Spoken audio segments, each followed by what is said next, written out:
Ladies and gentlemen, the Kettlebell Snatch. Very, very functional exercise again. Andrew, show us how to do the perfect Kettlebell Snatch, my friend.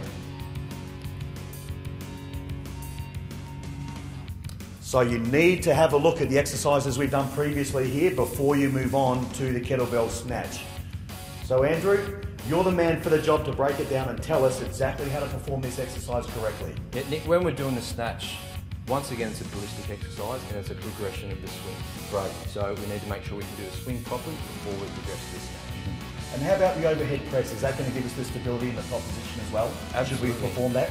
The overhead press will give us the stability through the shoulder, right, as well as the Turkish get up will give us that stability through the shoulder. Once we get up there, we're going to feel a lot more secure. Okay. So once again, using the posterior chain, bringing the hamstrings and the glutes to perform this exercise. Great. Great power move. What you're going to do is set your feet up slightly in front of the kettlebell once again. This time, instead of letting the bell swing out the front like we do with the swing, or bring it to the rack with the clean, we're going to bring it straight up into an overhead position. Gotcha. So keeping it as close to the body as you can, and also close to the center lines, not coming out too far. Great, makes sense. So from there, coming down into this position, feeling that pre-stretch through your hamstring, driving up, contracting the glutes and the hemis, bring it straight up overhead. Great.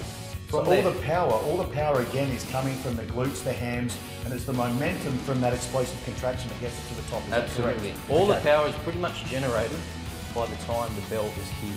You've got that double contraction, double extension through your hips and knees. Yes.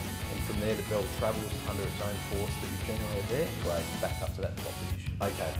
So we'll just perform a couple of reps of that. Now, there's a couple of ways that you can then continue on. If you're not confident letting it swing all the way down, you can do what's called a half snatch, where you bring it down into the rack position, swing it through, snatch up. Alternatively, you can just do the long cycle snatch where it comes straight back down, and up. Great. Once again, keeping that bell nice and close to the body. You don't want to let it swing out in front, because then it's going to come back. Forearm. Okay. So nice and close to the body. Contracting the glutes at the top of the movement. Great. Great for power, endurance, great for working that cardiovascular system. Yeah, I can tell you're starting to breathe heavy again, my friend. Tell us the wrists and the forearms. They must get strong during this kettlebell work. I'm seeing the wrists take a lot of load. Absolutely. Whenever we do any kettlebell exercises, we're maintaining that neutral position. Right. First and foremost, that's the most strong and stable, safest position for the wrist. But because of the uneven balance of the bell, the distribution of weight in the ball compared to where you're holding it on the handle, you've constantly got to fight against that weight pulling away. So all of our kettlebell exercises are going to strengthen up that forearm. Okay, fantastic. Very, very functional. Andrew, thank you very much for demonstrating the snatch. Are you going to show us a couple more exercises? Couple more for you. Couple more, let's do it, folks.